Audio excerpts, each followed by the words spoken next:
Mr. Pickwick's conscience had been somewhat reproaching him for his recent neglect of his friends at the Peacock, and he was just on the point of walking forth in quest of them on the third morning after the election had terminated, when his faithful valet put into his hand a card on which was engraved the following inscription: Mrs. Leo Hunter, The Den, Eatanswill.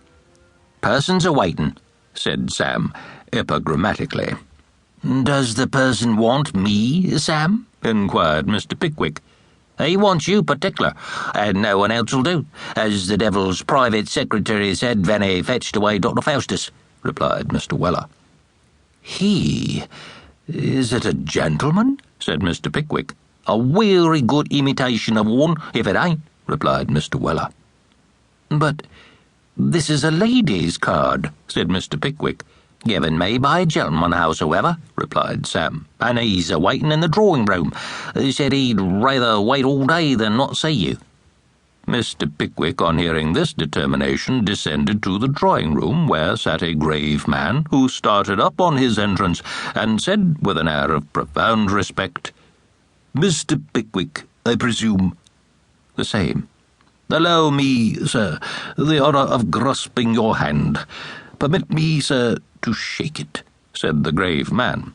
"Certainly," said Mr. Pickwick. The stranger shook the extended hand and then continued. "We have heard of your fame, sir. The noise of your antiquarian discussion has reached the ears of Mrs. Leo Hunter, my wife, sir. I am Mr. Leo Hunter."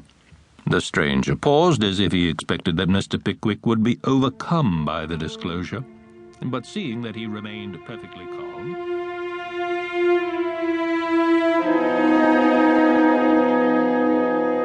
Chapter 48. The Flight of Sikes. Of all bad deeds that, under cover of the darkness, had been committed within wide London's bounds since night hung over it, that was the worst. Of all the horrors that rose with an ill scent upon the morning air, that was the foulest and most cruel. The sun, the bright sun that brings back not light alone, but new life and hope and freshness to man, burst upon the crowded city in clear and radiant glory. Through costly coloured glass and paper-mended window, through cathedral dome and rotten crevice, it shed its equal ray. It lighted up the room where the murdered woman lay. It did.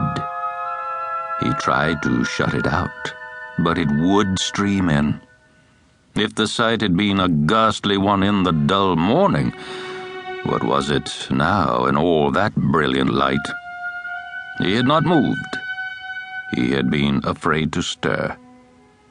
There had been a moan and motion of the hand, and with terror added to rage, he had struck and struck again. Once he threw a rug over it, but it was worse to fancy the eyes and imagine them moving towards him than to see them glaring upward as if watching the reflection of the pool of gore that quivered and danced in the sunlight on the ceiling.